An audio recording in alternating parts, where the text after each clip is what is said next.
Let's see here.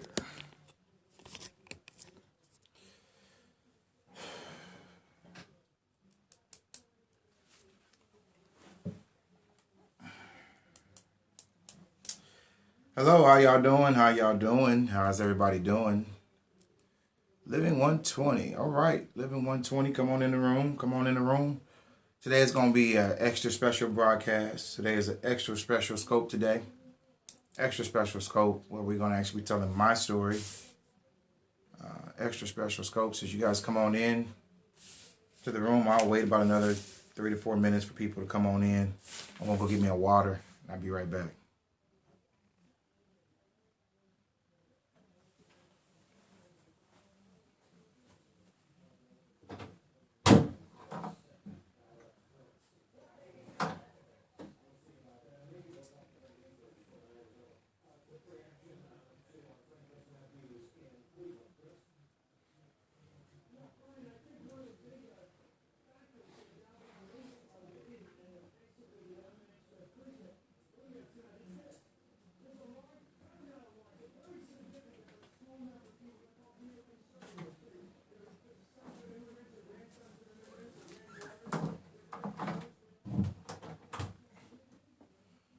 All right. So you guys come on in the room. Where is everybody at tonight? Today Wednesday? Today's Tuesday. I'm at church. You're at church. All right. Praise the Lord on Tuesday night.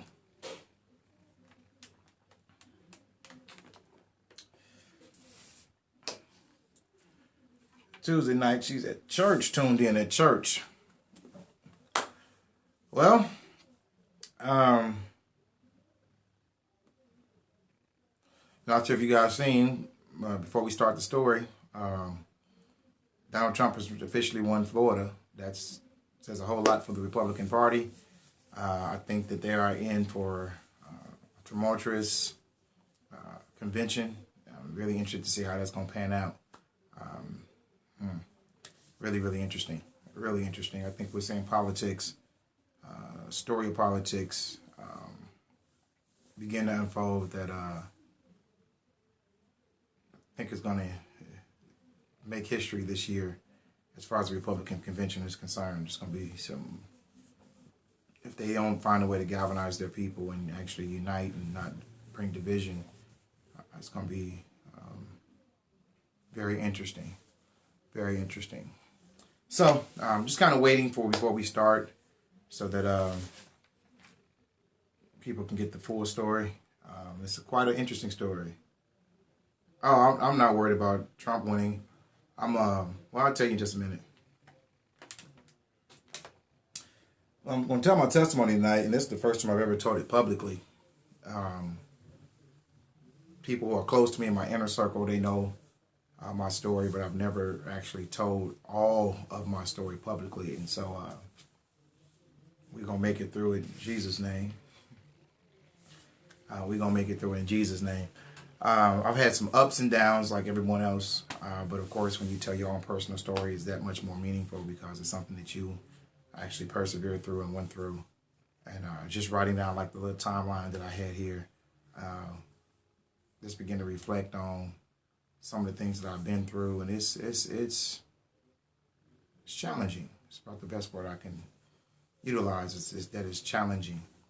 So if you see my face, it ain't because of the Republican Party. That's not even it. I know that Mr. Trump, I don't even think he's going to get the Republican.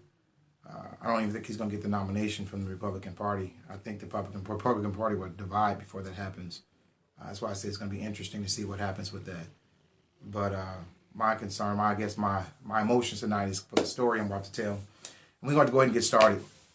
For those of you who don't know, my father's a pastor, my mother's a pastor, my sister's married to a pastor, my brother's a pastor, and I've been minister since, I've been preaching now since 95. I got ordained March 24th of 1995, ministering.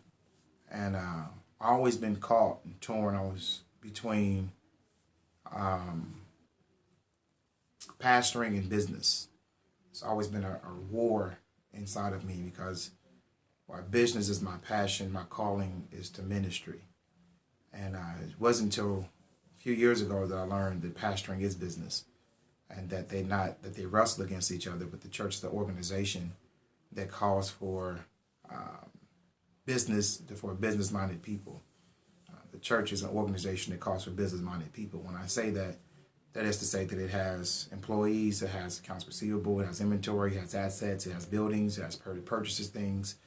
So when you begin to look at all of those different things, the church is a business. I know people don't like to look at it as a business, but to run a successful organization where budgets are concerned and meeting budgets and payrolls and actually doing real ministry. If you look at any church of significance that's making a significance in their community, they're very organized. They're very, very organized. And the reason that they're organized is because anything that's unorganized is chaos. And when you get into chaos, you usually find disarray, and things don't grow in disarray. Only thing you find growing in disarray or in darkness is mold and mildew. You don't want that. You don't want that. And so I kind of struggle with that. So I was at Purdue University. It's at Purdue University in Lafayette, Indiana, or West Lafayette, Indiana. And 1999, I was a credit counselor at a bank called PNC Bank. PNC Bank, I was a credit counselor there. And I was the person who made the decisions when the computer could not make the decisions on whether to give somebody credit or not, whether or not to extend them a credit card. At that time, I think PNC was trying to do what's called mall cards. They're trying to give all the malls in the country credit cards, and they were trying to take over the market that way. That was one of the strategies that they were trying, and people were applying, and that was my job. When the computer couldn't make the decision because they were too close, it went to a queue, and we were able to actually pull that information and decide whether or not that credit card would be approved or not approved based on the credit history and things to that extent. And so they put us in a training class for credit, and in that training class, I found out that I myself was challenged with credit based on the things that I learned. And it's funny because everything that my mother told me not to do, I did when I got to college. And it was strange because you're a freshman on college, you don't have a job, don't have no money, and they give you free T-shirts and Frisbees and flashlights and all that kind of stuff and hats and just to sign up for a credit card. And I didn't think they would give it to me. I didn't have any income, and they gave them to me. And I had no job and looking to impress girls, I went and spent them. And it wasn't long before my credit was devastated.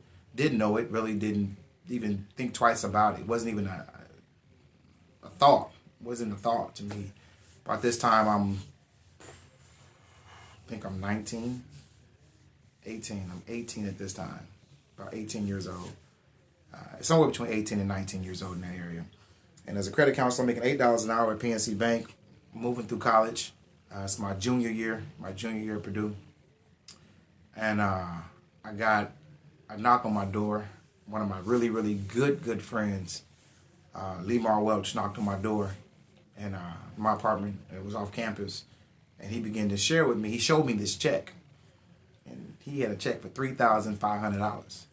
And I was like, where you get this from? Because for me, at $8 an hour to make $3,500 was like almost impossible. And I, man, where you get this from? He said, man, I just got this job as a loan officer. I said, a loan officer? Yeah, he said, I do mortgages. I said, what's a mortgage? I didn't know. This is a true story. And so he began to explain to me what mortgages are. And he said, I'm going to take you to my office. I said, you got an office? He's like, yeah, I got an office. Now, you understand, at 18, 19 years old, this is impressive because he's my age. And it's impressive. So one Sunday, I would actually travel back to Gary, Indiana to go attend my father's church. And one Sunday, after church, he said, I'm going to take you over to the office. It was in Calumet City, Illinois, which is right between Chicago and Gary. Calumet City is the transitional city, sits right on the cusp of the Indiana border.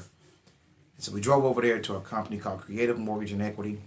And we walked in, and there was a black man under a desk named Bill Payton. Bill Payton owned 7 mortgage companies in the city of Chicago.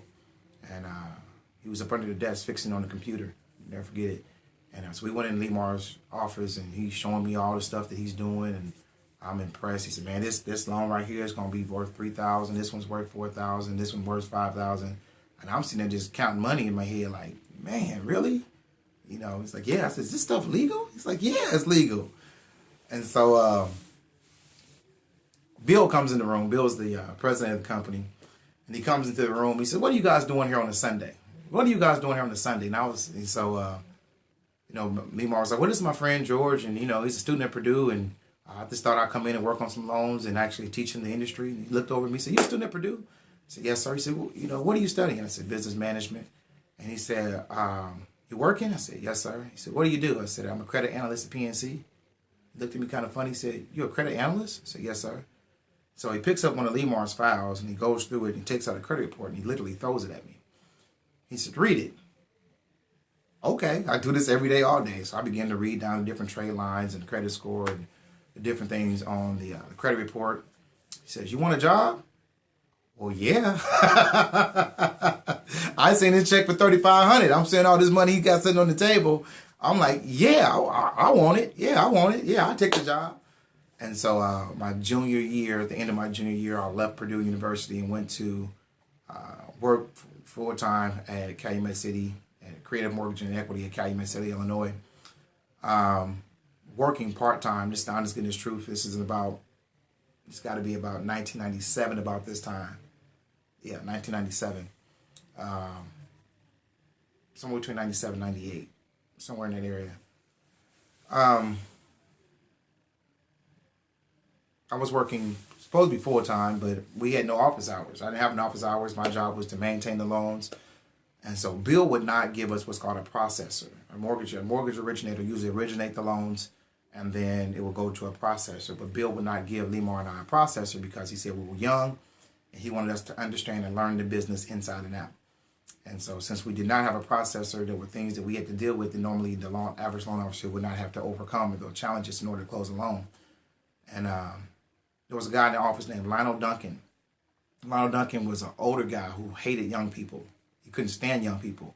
He called us young whippersnappers. That's what was his name. Young whippersnappers. That's what he did.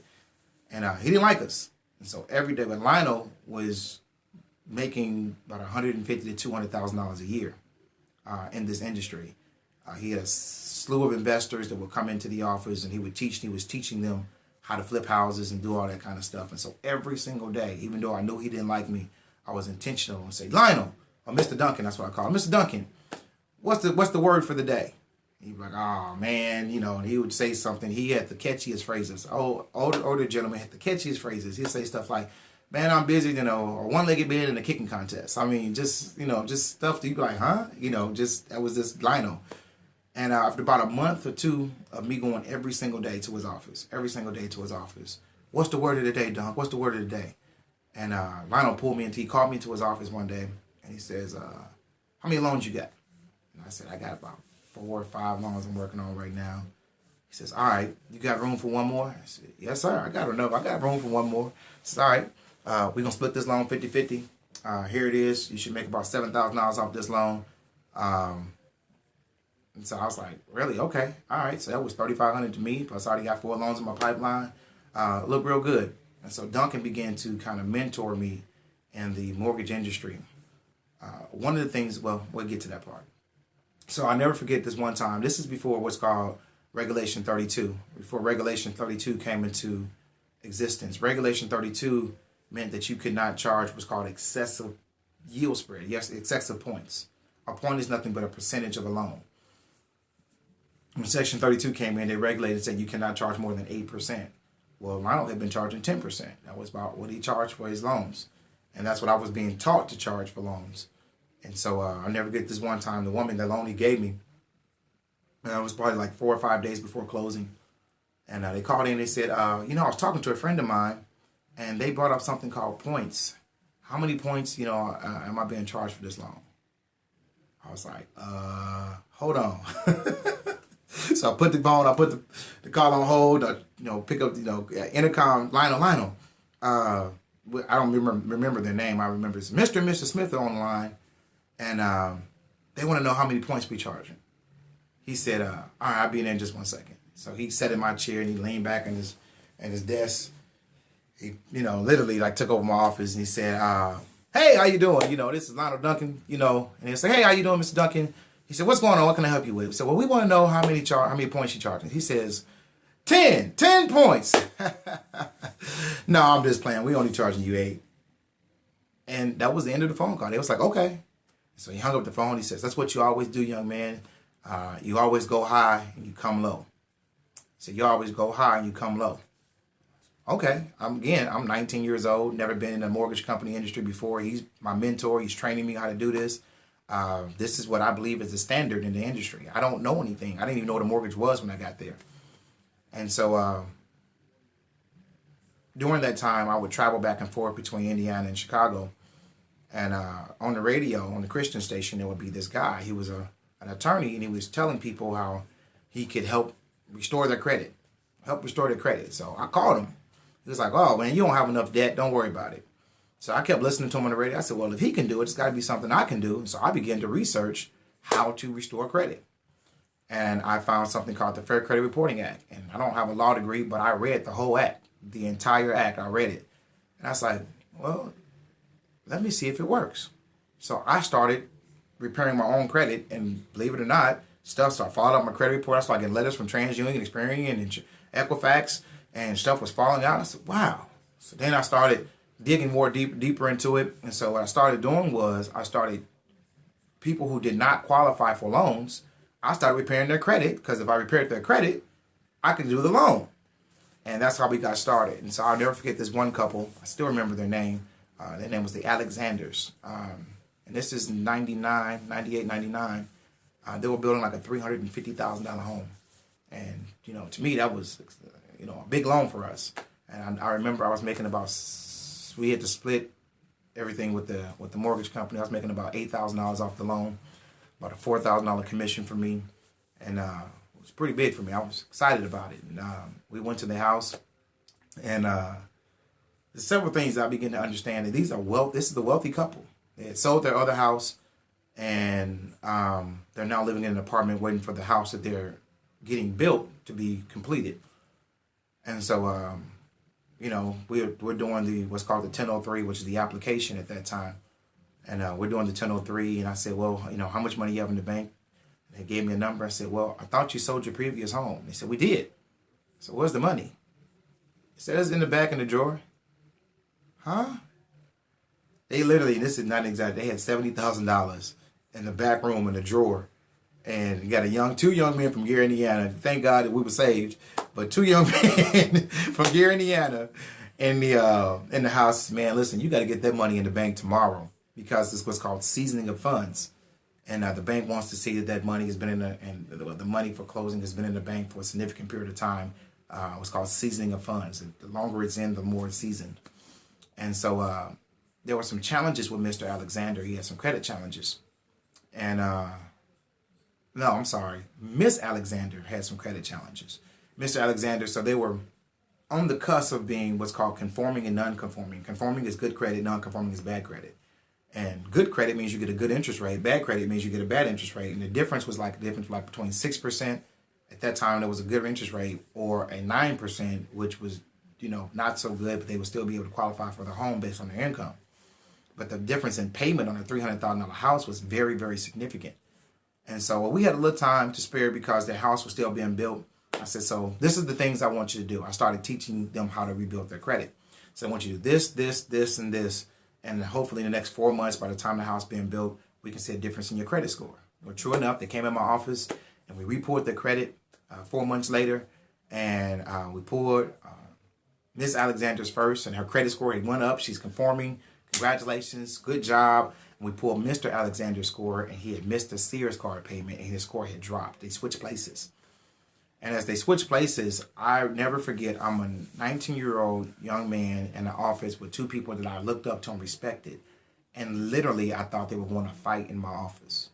And it did something to me. It literally did something to me. I understood how money affect relationships. This is the first time I've ever seen this. This is like, y'all understand, like, this is new to me.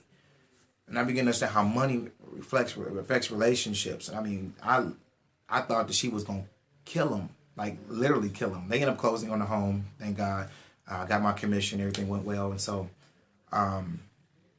practiced all this stuff. And the name of the company was called Creative Mortgage and Equity. And it was called Creative Mortgage and Equity for a reason. They were very creative.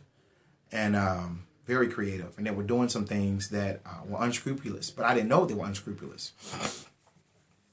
So I moved to Nashville, Tennessee, went to American Baptist Theological Seminary, finished my business degree as well as my degree in theology. And while I was there, I got a job with Bank of America. I was regional vice president at Bank of America. And young man, you know, thought I was doing it, had my own. At this time, I'm like 20 years old, got my own laptop, cell phone, business laptop, business cell phone, business credit card. You know, got my own office. I'm a regional vice president. I'm doing it, you know. And within probably 6 months of me being there, that office closed down. Actually, when I got there, it was Nations Bank. Nations Bank got bought out by Bank of America. And about 4 months after they acquired Nations Bank, they got rid of all of the Nations Credit, which was the mortgage division of Nations Bank, and they got to close us down. That's now I'm unemployed. So I went back. I was already in school, but because I was regional vice president, it allowed me to be flexible with my school hours because I didn't have office hours. I had to make sure that my team, my office, was doing what they were supposed to do. And so I ended up having to quit school. And started working for another mortgage company called Mercantile Mortgage. Oh, I'm sorry. I just purchased my first house, and now I have real responsibilities. I got a mortgage, and while I was working there, my dad and my brother knocked on my door, and I didn't even know my dad had flew into the city. He flew in. He said, "Let's go eat." Now I already knew when I opened the door and seen Amos and Dad at the door that it wasn't good. And then when they say, "Let's go eat," that means we need to talk. And I hadn't done anything, so I'm like, okay, what is this about? I ain't did nothing, you know. So we went out to a barbecue joint, actually Jack's on Trinity Lane. We went to Jack's on Trinity Lane. And he said, the Lord called you to preach? I said, yes, sir. He said, well, if the Lord called you to preach, you need to get back in school and get your degree. And I said, well, I got responsibilities, Dad, and I got a mortgage I got to pay, and you know I got other things I got to do, and this job that I have was not as flexible as the one I had before, and I just can't do it. He said, if God called you to preach, you need to go back to school. And so, long story short, I moved out the house. I sold the house to him, and moved out the house, moved back on campus, and while I was there, I got a job at Sprint PCS. While I was at Sprint PCS, I'm writing a book called Edit Your Credit. And everybody made fun of me. It was like, cause they would go to lunch. It's like, what you doing? And I was like, writing my book. They're like, man, you ain't writing no book. Shut up. Yeah, so I write a book. And so I've always been the person to try to be exceptional. And so when I was before I got out of training, I took my resume to all of the the managers. They had offices around the side of the office. I took it to all of them. I said, I'm proficient in Microsoft Office. I can do this. I can do that. I can do this. And if you guys need any assistance, please let me know. I'm very interested. And so one woman named Kathy took me up. She found me one day, and I was on the phones. And she talked to my team lead, and he called me over, and he says, Kathy, which was his boss, it's like she got some things she wants you to help her with. So I started doing all her reporting. All the PowerPoints that went through, all the spreadsheet stuff that I wasn't supposed to see, I did for her. And nobody ever knew except my team lead and my friends who were kind of jealous because I was off the phones and I got to do pretty much what I wanted to do. Nobody really knew I was doing her work for her. And so, long story short is that it allowed me an opportunity to finish my book because I wasn't on the phones. I would do Kathy work and then I would type up a book. So I typed up a 192-page workbook. And I'm not talking about one of the thin books. I'm talking about what is it? 10 by, what is it? What's the legal size paper? I mean, a real workbook, and I don't even see a workbook on my bookshelf that I can even show you. Workbook, 192 pages, all the tip, tactics, and techniques, 8 by 10, thank you. All the tip, tactics, and techniques to maintaining and obtaining a good credit score. And that's what the book was about. And I read probably 1,000. I ain't gonna say 1,000. Let's be literal. I probably read about 20 different credit books. So I took the stuff I liked, the stuff I didn't like, I threw away, put it in my own terminology, my own words, and I organized my books, my chapters, did it all myself, no coaching, and got my book published. And at that time, Amos, who was my brother, was my pastor at the time. He had a show on the radio called Breakthrough, and Breakthrough was supposed to be life coaching. It was a life coaching from biblical principles, and he covered everything from that had to do with life.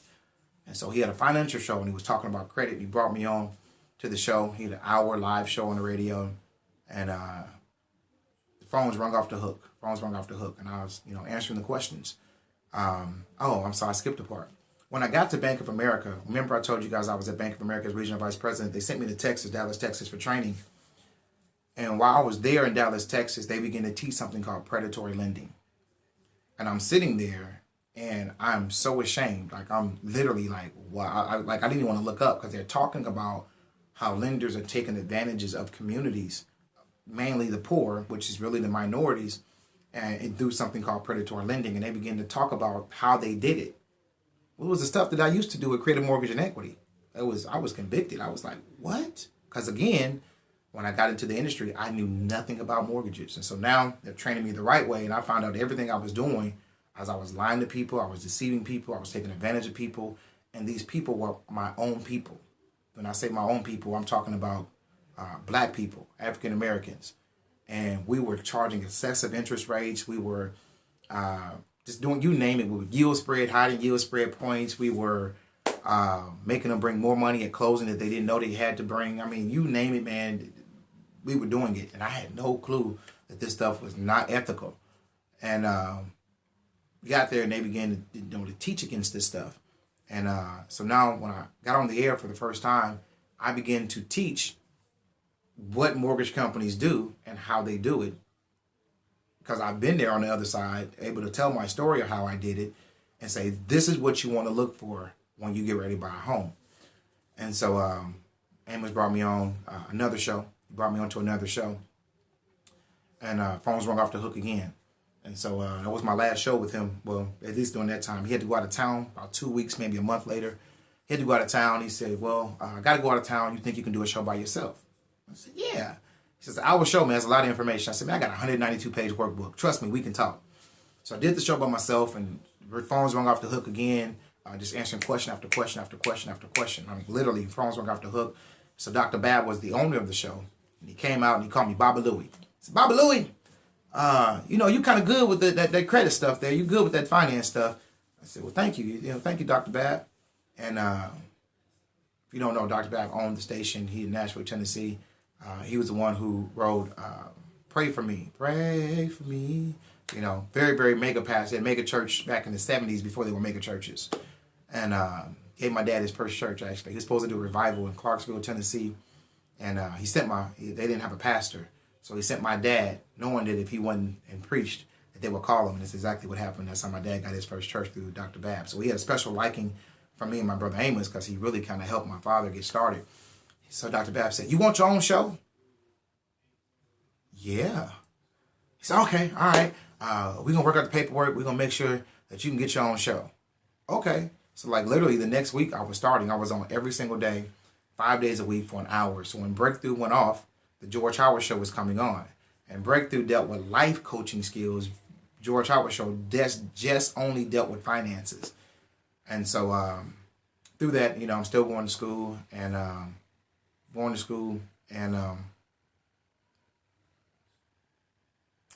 the station was about to be acquired by another station. And so he called me and Amos into the room, and he said, y'all need to know something. I said, what's going on, Dr. Bab? He says, we got some people that's looking to buy our station. We said, for real? He said, yeah, I'm not really sure what's going to happen. So it might be beneficial for you guys to go get on the other Christian radio station. I said, really? He said, yeah.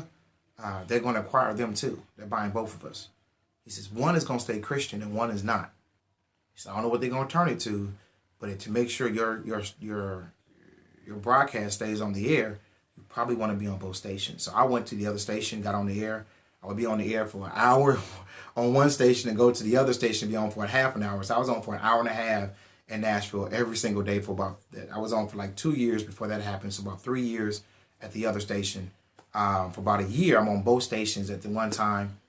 They eventually acquired both of the stations. They turned Dr. Bab station into a Hispanic channel, and 1240, then WNSG went all Christian. But I kept my spot, and actually now we expanded from 30 minutes to an hour. So I'm on an hour a day, every day, live radio show, and begin to teach financial literacy. There's teaching the things the principles that I've done, did to other people, seen done, things I experienced, and teaching people how to repair their credit, how to buy a car. I mean, you name it, we did it, we taught it. And so one of the things that I've always had a passion for too is the plight of the African American, our plight. And I recognized that we were a nation that were asleep. And how do you wake up a sleeping nation? It bothered me. How do you wake up a sleeping nation? And I'll never forget, it came to me and said, you got to shake somebody who's asleep. And so I would shake people through my words. I would say things that I really didn't mean, but just to get people's attention. And so through the chaos, people like to see a fight. And so we brought on, like people that I knew were funny, who worked for me. Well, at the time, we would bring on people who I thought were funny. We would always have a compelling show that had some kind of controversy, such as, credit crooks. We would talk about why black people don't do business with black people. We would talk about the Voters' Right Act of 1964, And I would say stuff like, why should they renew the Fair Voting Rights Act when black people don't vote anyway? When, 60% of all African Americans who are registered to vote are actually registered, who are able to register are actually registered. And of those 60%, 40% of those actually vote. So you're looking at all around of our African Americans, we probably got about 35% of us who actually vote. I mean, 65 of us ain't voting, so why even renew it? Now, do I really feel that way? No, I don't feel that way. But I would say stuff just to get people's attention. And of course, it would get the phones to ringing. And I would say stuff like, black people have low self-esteem. And I still say that today, though. And I would say because we would dress up the outside of us while we would love to look good and be broke, and look bad and win. And I would bring in different television stations and not stations, but different movies and different clips, and we would play them live on the air, and just try to make things appealing. And Marvin from the Tennessee Housing Development Corporation, I think his name was Wiley. Yeah, I would say stuff like that. The net worth of black women is worth $5. Well, that statistic wasn't out then. But now I say it. I have no problem saying it because I want to shake you to help us wake up. We got to wake up at some point. And so I'll say radical things and just to get people's attention. So it caught the attention of several people in the city. And so they had poverty summits. They would call me in. I remember when they began to tear down the projects in Nashville. I sat on the council for that. What are we going to do with the housing crisis? They would call me in to speak at different events. I remember I sat on it was a banking council, and I'll never forget. I remember sitting there, and they had Citi Financial, they had Bank of America, they had Wells Fargo, and sure enough, GM Hart Financial was right up there with them. I said, well, God dang it, I didn't hit the big time. Anytime you see my company up there with Bank of America, Wells Fargo, I mean, like they really thought highly of me. And I became a household name in Nashville, Tennessee. And I forget, I was young. At this time, I'm probably like 25, 26 years old. I'm very, very young. And I never forget, we went to, I reached out. Well, I actually had some people outreach to me. I'm trying to think of the name of the housing agency. It was a housing agency. They would do seminars, ask me to come in and teach, and I would teach. And so they had a housing event. And they said, we want you to come. And I would have her on the radio show. And we say, hey, listen, if you want to buy a house, you need to come to this housing event. It's going to be banks there. We're going to be there and blah, yada, yada. And so we were like the Ford feature. They had our banner way up in the air. And we was like at the major thing. And I was in the office talking to the young lady who actually she was the executive director of the agency before we started. And I got called out the office. It said, somebody's looking for you. And I'll never forget this. The woman was like, yeah, I'm looking for George Howard. I said, yes, ma'am. How can I help you? She says, no, I'm looking for George Howard. I said, yes, ma'am. How can I help you? So she points to my banner. She says, no, the guy that owns that company, I'm looking for him. I said, ma'am, I'm him. How can I help you? I'm George Howard. And she's like, but you're so young. And I said, yes, ma'am, that's me. I said, I got a lot of wisdom to be so young. And so just to tell you that it was kind of funny because I got that a lot when people came into our office. And so what happened was that I'd been on the air about this time, about 3 to 4 years on the radio, and I'd never asked for anything. And so just teaching. And so when we literally opened our mortgage company, I opened the mortgage company in a 2-bedroom apartment. Demond Matthews and I know you see Demond come on a lot, called him up and said, "Hey, D, I'm about to start a mortgage company. I got my license through what's called a net branch. A net branch is like opening a franchise of another company. And so the name of that company was CFIC Home Mortgage, and got me licensed in every state in the country. And because I was licensed with all the states in the country, I could do loans anywhere. And I never forget, we didn't even have money for the software, literally. And so I went to another mortgage company and said, "Hey, how you doing? My name is George Howard. We moving into the office down the hallway, and can we borrow your software?" And they was like, weird request, but they gave it to us, and we installed it, called ProCare. Not ProCare, it was Demond on here forgot the name of the software. The name of it was the same stuff we used to create mortgage and equity, and all the other mortgage companies. It was like the number one software that they use, probably like the most familiar one. And I'll never forget that when we printed out the applications, their name would automatically print out because it was licensed to that company. So we had to take whiteout and write out their name and put our name in there. Write it in with this is when fax machines were big, before emails really blew up. Everything was done by fax. And I had a home phone at the house, and it rang once if it was for the business and twice for the fax machine. They had 2 different numbers. And I found out that if you had the Pro Choice, which was like the 3-way calling, the caller ID, and the voicemail, that you got what many people didn't know was a distinctive ring, and they would give you another number for free. And I programmed the fax machine that if it double ring, you pick up. So people didn't even know I was in a 2-bedroom apartment, and with a roommate. And so Alvin Pike, I know he's not on. He had moved in with me. I wasn't charging him any rent. He had just came out the military and was trying to readjust himself to civilization. And I said, "Man, you can come live with me. It's not a problem." But he moved into my office. And so literally a 2-bedroom apartment that somebody lives in my office, and Demond and I are working at this one desk. And the first month that we were open, we did $20,000 debt free. And I was like, wow. The next month we did $20,000 debt free. And I was like, wow. And so we had $40,000. And so we opened up our office debt free. Within 6 months, we grew to 11 different people. Within a year, we had 2 different offices in Nashville, over 20 different employees. We were making as a company, about $60,000 to $70,000 a month. We were doing quite well, very well. And during this time, I'd never been in love before. I'll let you guys read between the lines on that. I'd never been in love before. And as a result of that, I met this young lady and fell in love for the very first time. And never really knew what it was like to be on the other end of hurt. I heard people and thought it wasn't a big deal. Just get over it is what I would tell them. Just stop crying, shut up, get over it. I was heartless because I'd never been hurt before. And I never forget, man, that was one of the worst experiences I've ever been through in my life. So this is around 2007 when I got married. 2008, I began to go through some really, really rough challenges in my marriage. I will say this, my father and I had some major differences in my life, but I'll never forget this. When the first day he met, I will keep her unnamed, but my ex-wife, we stayed up all night to about 3 o'clock in the morning, sharing with my mother and my father in their room, just about our life and our plight and how we met and what was going on in our relationship. And the next day, they called us in the room. It was like, "What's going on?" Literally got called in the room, like going to the principal's office. So we sitting on the couch in the room. And it was like, young lady, you won't call her name. And it was like, we like you. We like you a lot. We can even understand why our son has fallen in love with you. But we can't approve of this marriage. And I was like, what? I'm devastated. What you mean you can't approve of our marriage?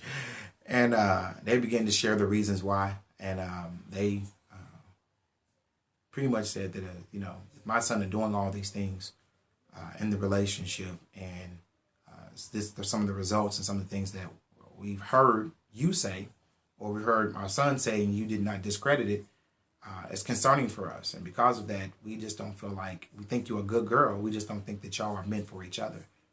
And my father put me in the car and he drove me around the city. And we drove around for like 2 hours, literally. And he begged me not to marry this woman. He said, Georgie, let me tell you, they call me Georgie. He said, Georgie, let me tell you something. When your money gone, that girl gonna be gone. That girl don't love you. I'm like, how do you know that? You only met her one day. And yada, yada, yada, yada.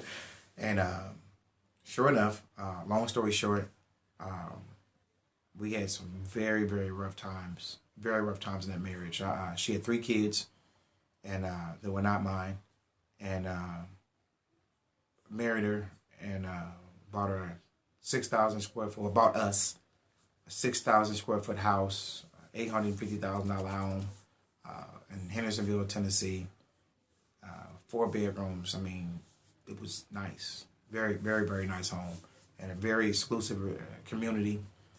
And you would think by me making the amount of money that I made, being in love for the very first time, but the home that I have, being a minister, that I was on top of the world, but I was probably the lowest I've ever been in my life, because I've had several women to love me, and I didn't really care for them because I was selfish.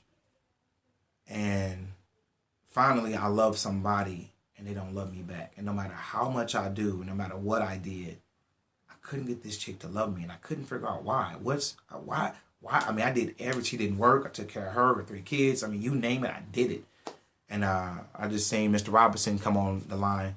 I remember we went back to Nashville, and I actually showed him the neighborhood. Before the neighborhood I got in, he said, man, you lived over here? I said, mm-mm. And I said, no, we live just a little bit further up. And we went into the area. He said, my Jesus, this is where you live? I said, yes, sir. But I was so miserable. And that's why I try to tell you and try to tell us a lesson that I learned and that I share with other people, that money will not bring you happiness. Money is not prosperity. I'm going to say it again. Money is not prosperity, because I was prospering financially. Every other area of my life was chaos. So while I'm going through this, I'll never forget one night. I had known her for a year. We got married after about 8 months, and I had known her for about a year. And I was working pretty late that night, and it's like, you know, I remember Lemar. About this time we had transitioned because we got the book. We're doing seminars. We got Financial Freedom University that we're doing. We're doing True Riches seminars across the country. We're doing a radio show, and it just became too much. So I moved my friend Lemar from Atlanta, Georgia. Remember, that's the one who introduced me to mortgages. Moved him from Atlanta, moved him back to Nashville. I said, you run the mortgage company, and I'll run everything else. And when we first started the mortgage company, and I'm not sure if Demond is on the line tonight, but it was always ministry. It was always ministry. It was always ministry. And so every Thursday, I took time just to teach. And I say teach, I gave my whole day up, and I'll come into the mortgage company at 8 o'clock in the morning. From 8 o'clock in the morning, usually about 6 or 7 o'clock at night, I sat in that chair, and one person after another person, we pulled the credit report for free. We did an analysis for free. We went through a whole, when I say every single thing, took 2-hour counseling sessions just to get them on track, put them into Financial Freedom University, and we did that for free. Every single, I mean, what are your 5-year goals? What are you this? Your credit report, put them into a credit simulator. If you do this is how your credit's going to, I mean, for free. Every single day. It was ministry, it was planting seed. And I lost focus. Became about profit, about Lemar in. Lemar came from corporate America. He wasn't really concerned about ministry. He was concerned about profits, and I let him run the company. And young company came through with a very different mentality as far as how to run the company. And so during that transition, it got bad. I'm going through a major turmoil with my marriage. That's bad. And then in the middle of that, so before we even get there, I'll never forget one night, as a matter of fact, it was October 3rd. I don't remember the year. It probably had to be like 2007. Yeah, it had to be like October 3rd, 2007. It was like 1 o'clock in the morning. I'm just now getting to bed. And Lemar was out looking at houses. And, you know, we came in and we were talking and, you know, sharing about the vision of the company. We actually talking about opening another mortgage company. Matter of fact, we had just opened another one. Because when we came in, it was CFIC Home Mortgage, which is a net branch or a franchise. We opened Kingdom Mortgage Funding. And so we had transitioned to Kingdom Mortgage Funding about that time. And talking about just, you know, dreaming big. And I came to bed that night, and I'll never forget, she was in the bed, and I was like, happy anniversary. And she's like, it's not an anniversary. I said, yes, it is. We met today a year ago. And it just got quiet in the room. Now, y'all understand, this is a huge room. The bedroom is probably about 800 square feet, and probably it's 20-foot ceiling. So the room is huge. Fireplace, huge. And it's just silent. It's pitch black, and nobody's saying anything. And I'm like, you okay? And she's like, I think I want a divorce. Huh? Now, I just told you it's like, she's like, I feel trapped. What do you mean you feel trapped? What do you mean? He's like, I just feel trapped. Huh? I can understand now. I'm devastated because I'm trying to do everything for this woman. And so she rolls over to go back to sleep. I'm like, no, talk to me. What's going on? And so she just wasn't going to talk to me. So me being young and immature, I was going to make her talk. So I turned the light on. And so she put the pillow over her head. So I pulled the pillow up off her head. So she take her hands, go like this. So I took the TV, turned it on, turned it all the way up. So listen, this is the true story. Turned the TV all the way up. And so you ain't going to sleep tonight. We talking. You can't make me talk. I don't want to talk. No, we going to talk. What's wrong with you? What's going on? I need to know what's going on. Now, I was coming from a sincere place, but doing it the wrong way. And long story short, she grabs her purse. Matter of fact, she had on nothing but her undergarments. And I remember she got up, she put her house shoes on, she put her robe on, she grabbed her purse. And so I stood in front of the bedroom door. And, by this time we're arguing. I said, just talk to me. What's wrong with you? Just talk to me. And so she's trying to get past me. I won't let her pass. And so the purse was on like right here on her arm, like right here in the cuff of her arm. So I took her purse. And so by this time, the kids are coming downstairs. Well, her kids are coming downstairs. And they like, George won't let me out the room. So the kids called the police. And so when the police got there, I hadn't hit her. I hadn't done anything to her. So, okay. And sure enough, they was like, Mr. Howard, can you turn around? I said, for what? They said, well, you told us the story, and she told us the story, and you took the purse off of her possession. I said, yes, sir. I said, I remember this day because it was the first cold day that we had. It was 13 degrees outside. I said, it's about this time, it's like 2:30 in the morning. I said, it's 2:30 in the morning. It's 13 degrees outside. My wife was talking about leaving. The only thing she got on was a robe. I wasn't going to let her leave like this. And he said, yeah, but when you stood in front of the door and wouldn't let her leave, that was considered false imprisonment. And when you took the purse off of her possession, that was an assault. And because that's your wife, it's now domestic assault. And so I was arrested. And for the first time in my life, I was actually put in handcuffs and arrested. And the whole way there, I'm like, man, I ain't hit nobody. So in this county, you don't have to hit nobody. And so I learned after getting out and hiring an attorney that domestic assault is simply, in Tennessee, is simply putting someone in fear. You don't have to hit somebody. If I yell at you and you're scared, that's considered an assault. I put you in fear, and that's an assault. And so I can have charges pressed against me for domestic assault for yelling at you and you're scared of me. And one of the ways the attorney explained it to me is that they're trying to prevent intimidation inside of homes, trying to prevent people being intimidated inside of another home. And so me being naive, I ended up taking a plea bargain. Okay, I took a plea bargain, so I had to confess guilty to this stuff. And caught myself taking a plea. Okay, it's over with, done over with. And so very shortly after that, the marriage just kept going downhill. Then the mortgage companies, you start seeing one mortgage company after another begin to close down. And the loans started drying up. And going through the challenges I was going through, I had a small heart attack. About this time, I'm 29 years old. I had a minor heart attack. Might be 30, somewhere in there. And things just went from really, really good to really bad in a very short period of time. Her and I ended up splitting up.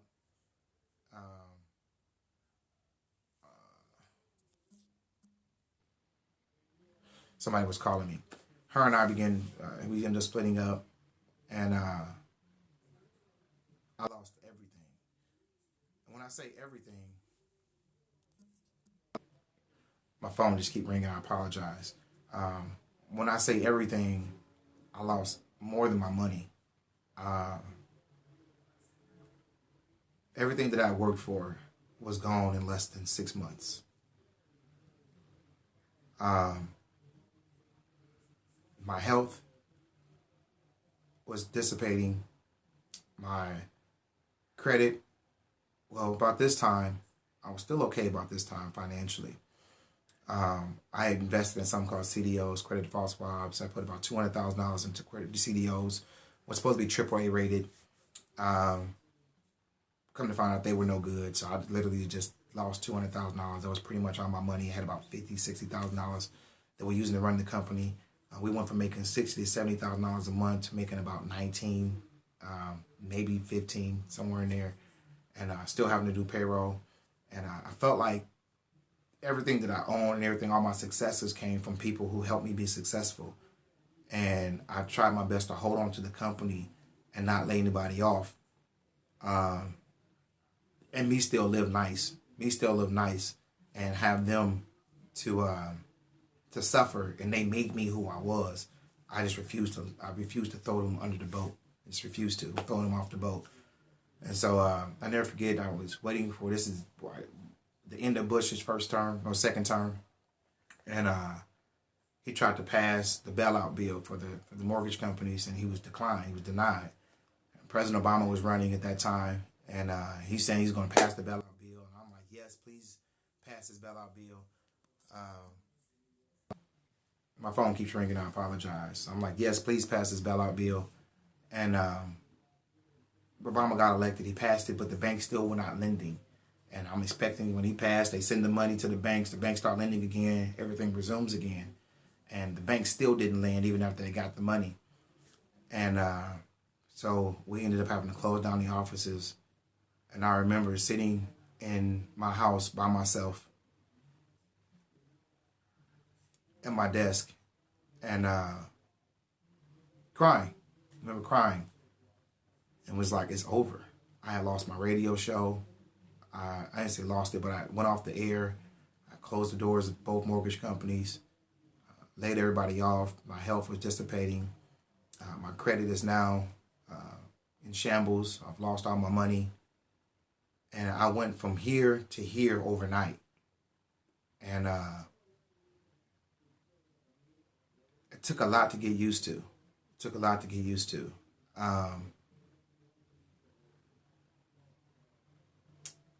During that time, I decided that I had to get a job. And so I got a job with another mortgage company, and they were going to pay me $100,000 a year. So I'm like, I'm back on top. I actually got the job.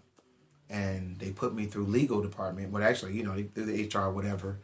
And I never get when I reported for my first day at work. I'd already met my team, had my office. I reported for my first day at work. The regional had came in. And I'm thinking he's there to welcome me and all that kind of stuff. And I interviewed with him too, so I knew him. And they told me that they couldn't hire me. I said, well, why not? And they said, you didn't pass the legal part of the HR process. I said, what do you mean? He says, well, they won't. I was honest on my application. He said, well, it came up that you were charged with a domestic violence charge. And I was like, huh? And so I began to tell him, like, I can bring in the report. I didn't hit nobody. I took a purse. I didn't do nothing. Like, I took a purse. I didn't hit her. I didn't choke her. I didn't do nothing to her. I just took a purse. And he said, yeah, but this is above this is legal. Like, I can't even call a boss or, my superior for this. This is legal department. I mean, we can't do anything. And I went back devastated. And so I had to work. I had to have income. And so I went back to Sprint, but now Sprint has third party out to another company. And so while Sprint was paying about $24,000 a year while I was in college, this job literally is paying $9 to $10 an hour. No, it was $8 to $10 an hour. And I remember when I went to the interview, I'm suited up. I still got my suits, custom made suit on, cufflinks, I'm suited up, think I look good. I'm sitting in the lobby, and this is no joke. I see people there in pajamas for an interview. I'm blown away. Like, this is our people, like, in pajamas.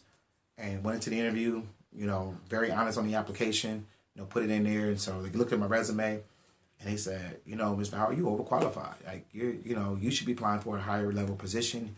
We want you to go to our website and we want you to apply for this different position. Okay, sounds great. So I began to go down and the resume, you go down to the application. He gets to the part where it says, have you ever been charged with a criminal charge? And I put yes and put the criminal charge down there. And he says, we have a no violence policy here. And so this job for $8 an hour that I applied for denied me. And for me, it was already humbling for me to even apply for this position. It was very humbling for me to apply for an $8 an hour job. But I had to work. And to be denied,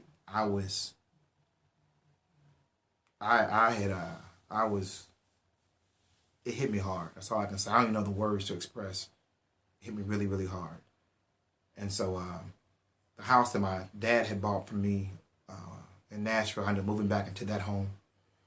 And couldn't work. And so I was with a friend, Keisha, and we were at the gas station getting gas. And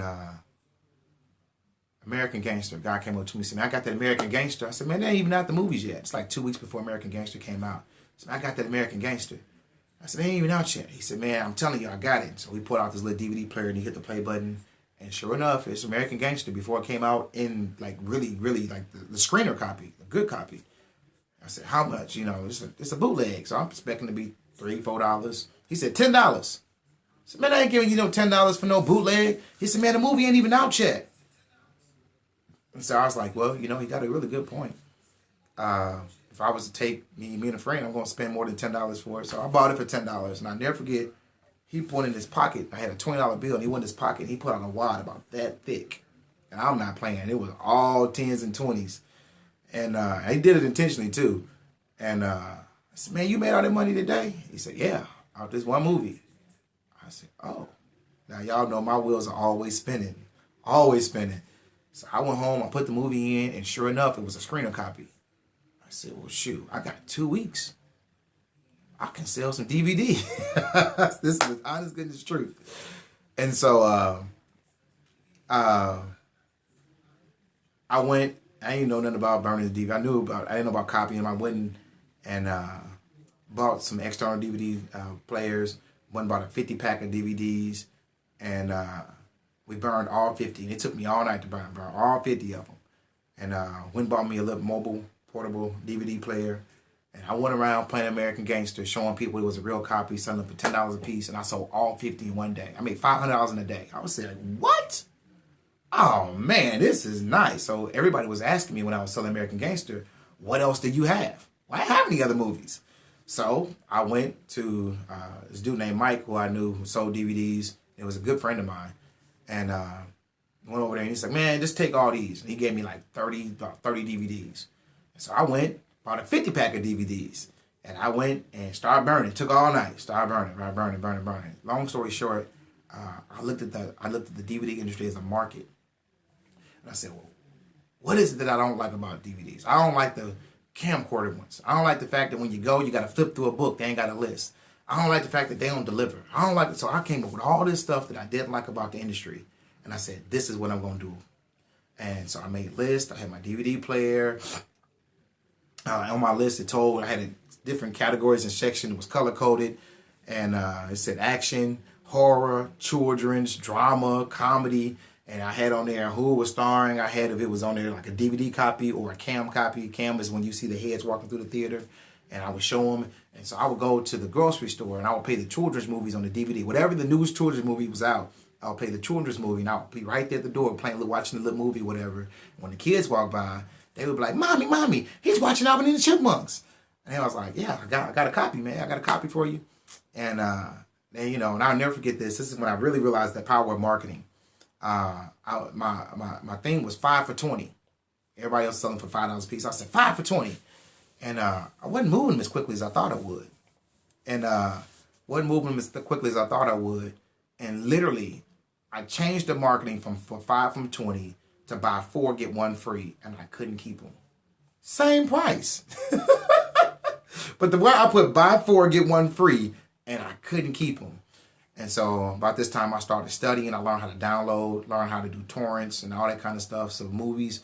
And I became one of the people who actually downloaded movies. Other people were bringing movies into the city. I was downloading. And so by this time, I had met other friends in the industry.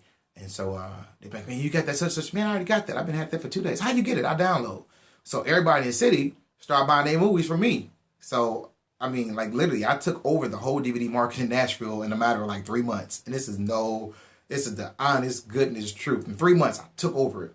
Met this little dude. He was selling music on the corner. And his name was D. And I said, hey, he tried to sell me some music. I said, I sell movies, man. He's like, man, and he had this plaza. And the plaza it was like the Black Mecca of Black Meccas for a DVD guy. It had a shoe store, a hair store, a grocery store, and a liquor store, all in the same plaza. And so everybody came to this plaza. And D had been there for years. I don't know how long, but for a long time. He had a reputation.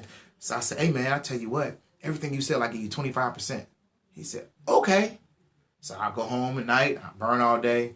And yeah, so I burn all night, and I go to D, I drop him off the movies, and I D the movies in cases, and give him the list, and I would check on him like every 2 hours. I'll go by and check on him. Hey man, how you doing? Oh man, I did this. All right, well I don't want you out here with all that money. Go ahead and give me the money, and I'll be back. And so we did this for about 6 months, like literally, and we were making it. This is goodness truth. So He worked for me during the day, and at night I had another friend who delivered. We were delivering. If you ordered $20 or more, we would actually deliver DVDs to you. So I got like a little DVD empire. Like this is the honest goodness truth. And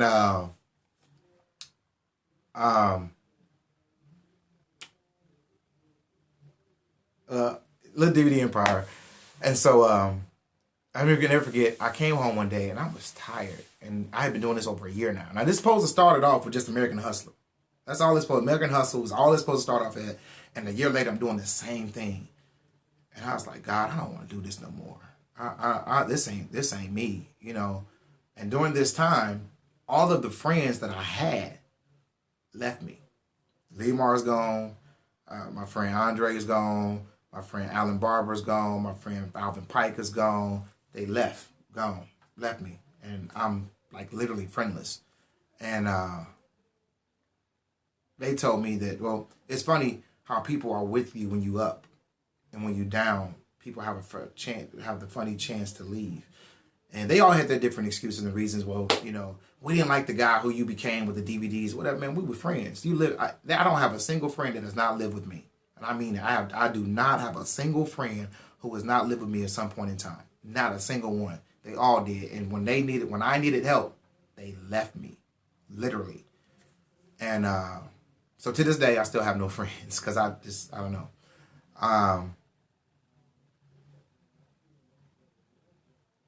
That was right. I remember coming home one day, and it was about a year later. I don't want to do this no more. This is 2009. I don't want to do this no more. I'm tired. And I knew I was outside of purpose. I knew I was better than a DVD dealer, DVD hustler. Oh, I did change my names around too. I was no longer George because I was trying to protect George Howard because he was a name in the community, and I was embarrassed. I got to plug in my phone, y'all. Give me 1 second.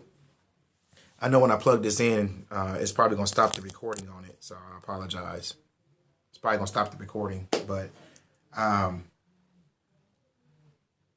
remember sitting on my couch that night, and I was talking to God, just talking. And I was talking, just silent tears ran down my face because I was tired. And I was silently mad at God. I was mad at God because I was a faithful husband. I called myself doing what was right. And I've lost everything trying to do the right thing. I didn't want to lay people off. I stuck with my wife even though I went through hell in my wife. I wouldn't cheat.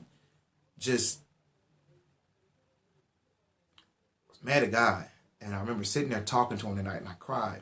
Still silent time. Just silent tears came down my eyes. I'm just sitting there talking like I'm talking to you guys. And next day I went out and let me tell you how God works. Came back home, went out on my little journey, whatever. Came back home from doing some deliveries. And when I came in, and nobody knew where I lived. I would not let nobody really knew where I lived unless you were like really, really good friends with me. And I didn't have many friends, so that tells you who. And I came back home and somebody broke in my house and stole all my equipment. They didn't touch anything, TVs, laptops. I had like 5 computers like set up for burning stations. They took like 3 computers, took all my burners. And I never forget, I had like $1,500 to $2,000 in one of the drawers. I don't think they knew it was there. And I was like, man, they stole everything. And it hit me. I was like, God, you tell God you don't want to do it no more. He answered your prayer. But I needed money. So being hard-headed, I'm telling you, you got to learn lessons. It's easy to talk about the children of Israel, but sometimes we live the same lessons that they went through. Just dumb. Took that $1,500. What did I go do? I went and bought my equipment. I got to make some money. And so, sure enough, about 2 to 3 weeks later, I dropped off some DVDs for this girl who actually worked at one of the banks. And I got last trip of the day, got to some apartments that was close to my house. When I pulled in, these lights started flashing. And I'm in my expedition at the time. And light starts flashing or whatever, and I pull over. And male and female cop come to the window. It's 2 of them. Next thing I know is somebody on the other window. Man, what's going on? So they rolled the window down, and they didn't say license registration. They said, you own this vehicle? That's a weird question. What'd I do? Excuse me, sir, do you own this vehicle? Yeah, what's going on? I look in the rearview mirror, and they are police cars all the way back. I mean, I'm not exaggerating. There are at least 20 police cars behind me.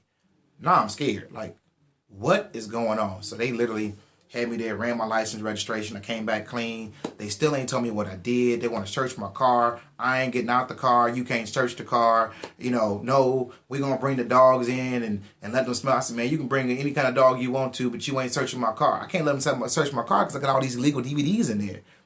And so, I'm literally sitting on the curb, and everybody and their mama out looking like, what, that's the DVD man. What'd he do? And I'm telling you, it's a bunch of them. So finally, they bring over them. They say, these people, I forgot what they call them.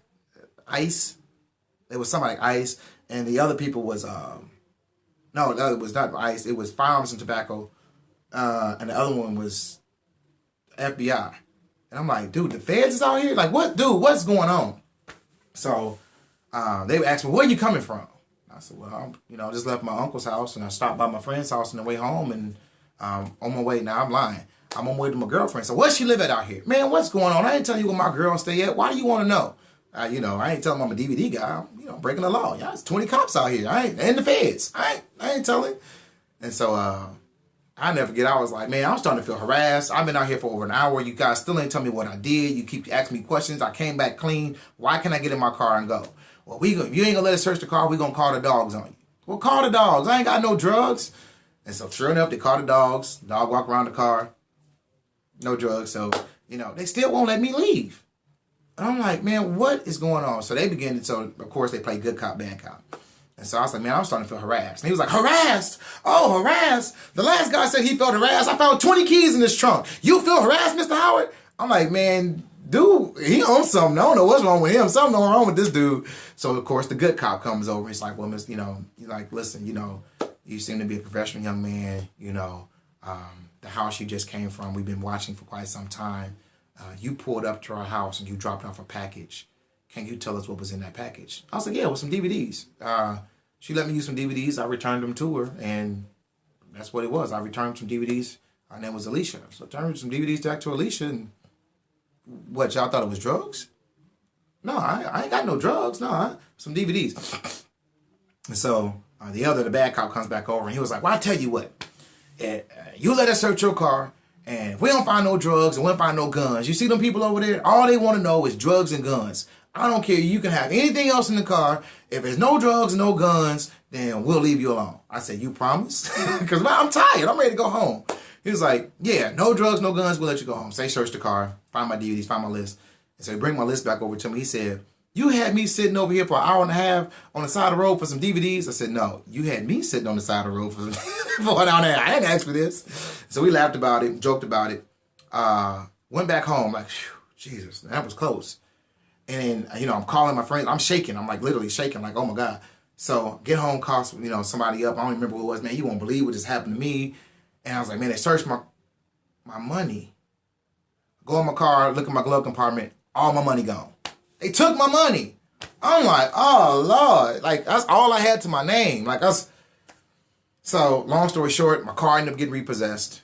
This is a true story. I'm telling y'all. My car ended up getting repossessed. When they came to repossess my car, they came behind my fence, which is against the law in Tennessee. One thing y'all gonna always know about me, I'm gonna know the law.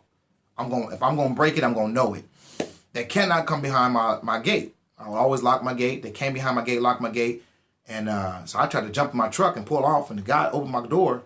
And when he opened my door, I hit him. Like, we tussled. I beat up the repo guy. They called the police on me. I got arrested again for beating up the repo man. But I ended up going to court. I beat it in court because he wasn't supposed to come behind my gate. But it was two. One was beating up the repo man. One was assault on the repo man. The other one was interfering with the collector or something like that. Well, the interfering with the collector, they threw out the court. They threw it out. Well, they threw both of them out that same day, at least according to the judge. But they set me another court date. But I didn't know about it because I thought that they were both thrown out. So I missed a court date. I didn't know I missed a court date. I thought they were both thrown out. So I get pulled over. I got a warrant for my arrest. I'll go to jail. Now, I done been to jail twice. I ain't no criminal. I ain't been to jail twice. Like, this is crazy. And they wouldn't give me a bond because I missed a court date. So they locked me up without a bond. My court date is 30 days away. And that's just a bond hearing. And I'm like, dude, I got to sit in here for 30 days with no bond for missing a court date? Man, I am so serious. So I'm sitting there now. They got me in the cells with all the major like killers, drug dealers, because I missed a court date. They had me locked up with all literally it was, they had me in a pot like it's secure or whatever. I'm like, man, really? For missing a court date about beating up the repo guy? Like, this was crazy to me. And so I sat in jail for 30 days. This is a true story, y'all. While I was in jail, I met this dude named William. William was in jail for murder. He was a drug dealer, and he killed his girlfriend.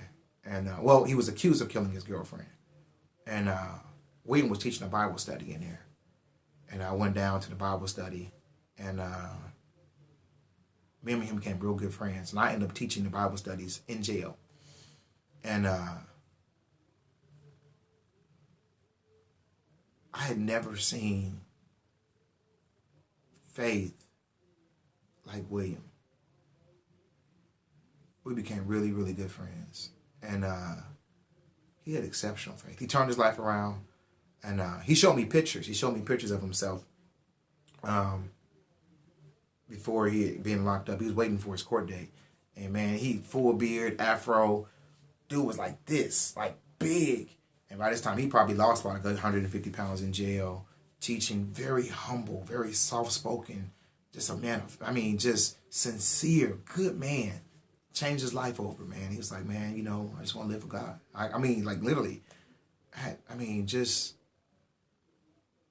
had never seen, and to this day, I still ain't seen somebody who had more of a passion for God than this dude. And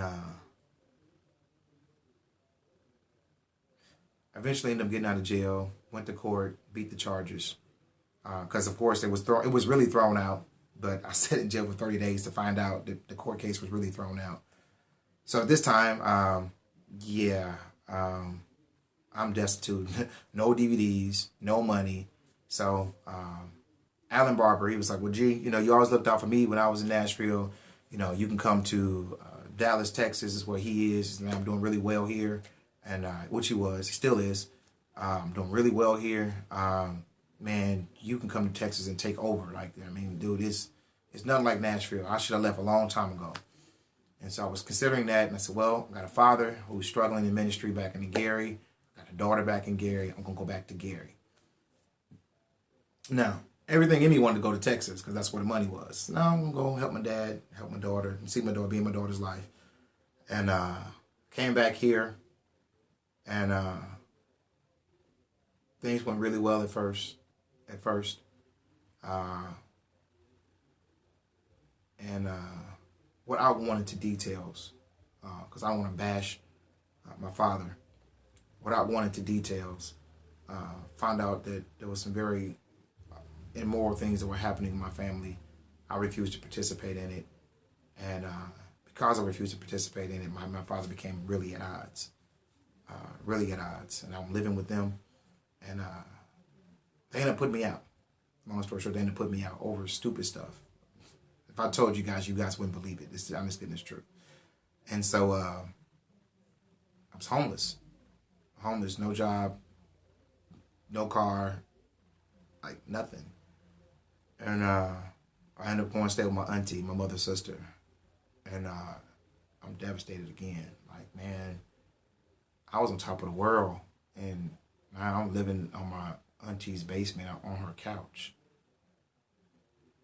And ended up landing a job in Chicago as a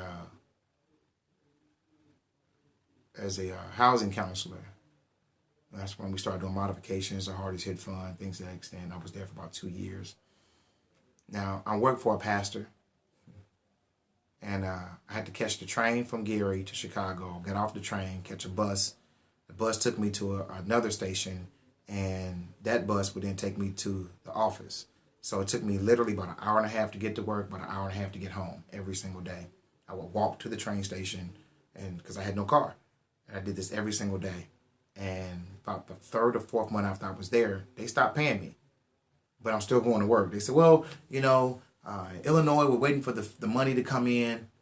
And because the money is late coming in from the state, we guys are going to pay you. But right now we just don't have it to pay you. We can't be payroll. But we got the contract with the state. As soon as they approve the budget in Illinois, which they still approving budgets in Illinois, we'll get the money. So, I kept going to work expecting to get paid. And they would pay like every 3 months we'd get one check. So I stopped going to work. It's a true story. And long story short is I ended up having to sue them. I had to literally sue them. I ended up buying a car. I remember ended up buying a car. Because what happened was they owed me at one time like $4,000 or $5,000. They paid me the $5,000 in a lump sum. And I took that money, went and bought a car. And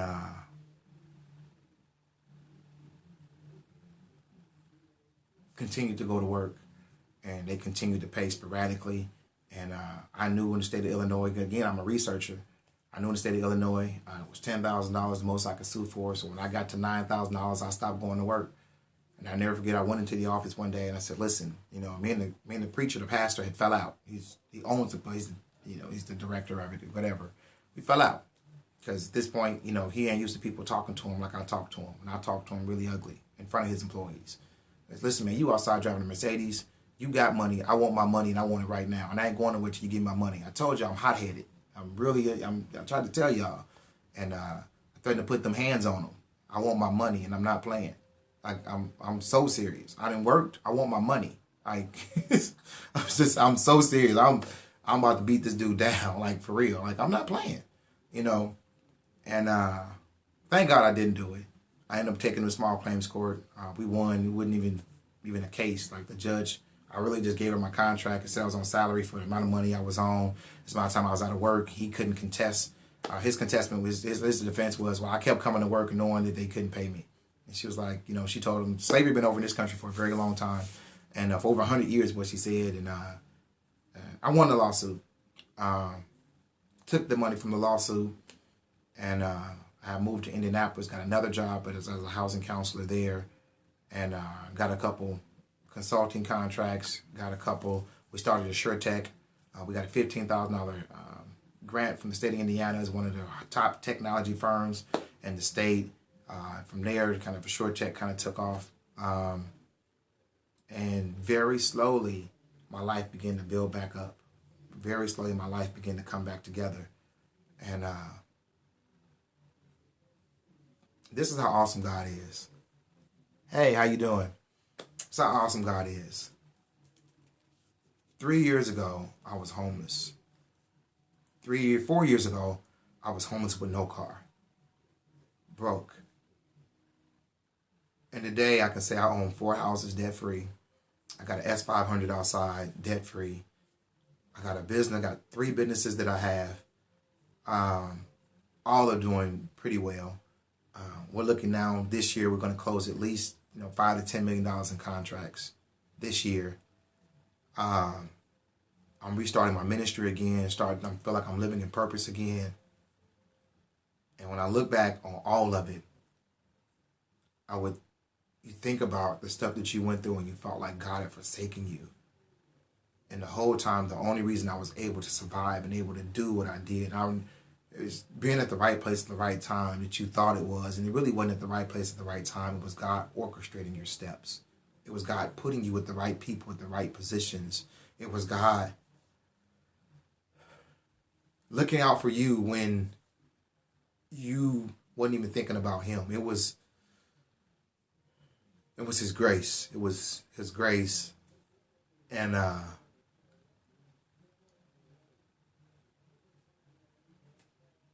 all I can say is that my story don't just happen. You don't just happen that within 3 years you buy 4 houses and buy a Mercedes. You just don't happen to get businesses. I mean, it just doesn't just happen. It just don't happen. It only by the grace of God. And I'm telling you, I'm not that smart to do what I've done to be able to accomplish what I've accomplished. I'm smart, but I ain't that smart. Most people can't buy a house in their lifetime and a car and pay it off and see it. That's what most people live for. I just want to pay off my house, pay off my car. And God's done it for me in 3 years. Not just one house, but 4 houses in 3 years. We're looking at this year. I'm believing God. We're going to close that contract with Ivy Tech. We already got one contract that's worth for almost $2 million with another university. We're going to do Ivy Tech, and we believe in $5 to $10 million with Ivy Tech University. And just one, those just 2 contracts. And just watch what God does with the other ones. That's not including the real estate things, the ministry that we're doing, all the other things. I mean, I'm just starting to see God open doors. And I just can't not thank him enough. There are times when I'm so tired. I'm so tired to get up in the morning and teach the 7 o'clock broadcast because I was up at 3 o'clock in the morning talking to developers in India. And I got to get up at 6 o'clock in the morning just to prepare and then, get dressed. I mean, I'm tired. And I said, God, I told you I was going to do this. I told you I was going to be faithful to this. And I told you I'm going to be faithful to my ministry because you were faithful to me. And just to see him continually open doors and continually move and continually do what he's doing, I'm humbled, I'm thankful, I'm grateful, I'm appreciative.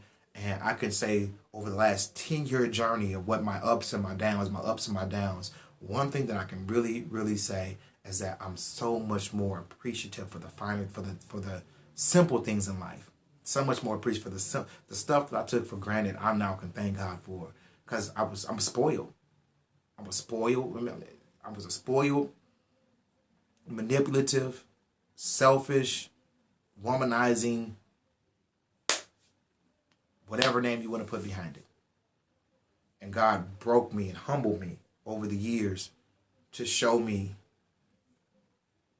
character, to show me who I was and who I didn't want to be. And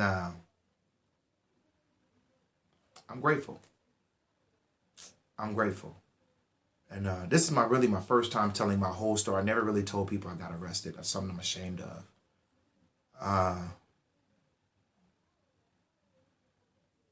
But it's my story. It's my story. And all I can say is I'm grateful what God has put me now. And I'm grateful to see what God's going to do this year in 2016. So told you guys I was going to tell you my story. And so that's 2016. One of the things that I was very resolute about is that I'm going to get back in my purpose. I know my purpose is ministry. Thank you, Kevin. I know my purpose is ministry, and I'm using this platform with Periscope. And I said, by the end of the month, by the end of January, we're going to have at least 100 users. And God had to show me sometimes I have to put you back behind the veil and help you hone your craft again so that I'm actually going to teach you and actually mold you and shape you. Because if you went to the masses, which I called you to now, you wouldn't be ready. And so for you guys giving me your time every single day, I know that it takes a lot to come on every single day and be dedicated to a broadcast. twice a day. So I take up an hour and a half of your day every single day, and you guys are faithful to making sure you come on to hear what it is that I have to say. I'm telling you, I am so appreciative, and thank you so much for the emails that you guys send me with the correction. If you guys can't tell, I'm very fond of Lady Drea. You know, she'll pull me in the carpet or pull me in the carpet in a minute and say, hey, you know, you said this, or you could have done it this way, should have done it this way. So I'm very grateful for her, and she's almost like another distant mother, you know, to me. And so, yeah, I'm so, thank you guys so much. And so that's my story. I told you guys I was going to tell you my story and how I've ever been able to do it, you know. So that's pretty much it. I don't know where else to go from here. So that being said, I'll see you guys tomorrow at 7 a.m. So we can actually do it again. 7 a.m. I guess I'll ask it if there are any questions. I don't know if you get a question about a testimony, but are there any questions? Nope, that's good night. So thank you so much for listening. That's my story. Oh, I talked to Latoya this morning. She's like, I didn't even know you moved out of Tennessee. Yeah, I kind of crept out the state, moved on here. And so that's where I'm at. So, all right, that's my story. I see you guys at 7 o'clock in the morning. And y'all be blessed. All right, thank you so much for listening.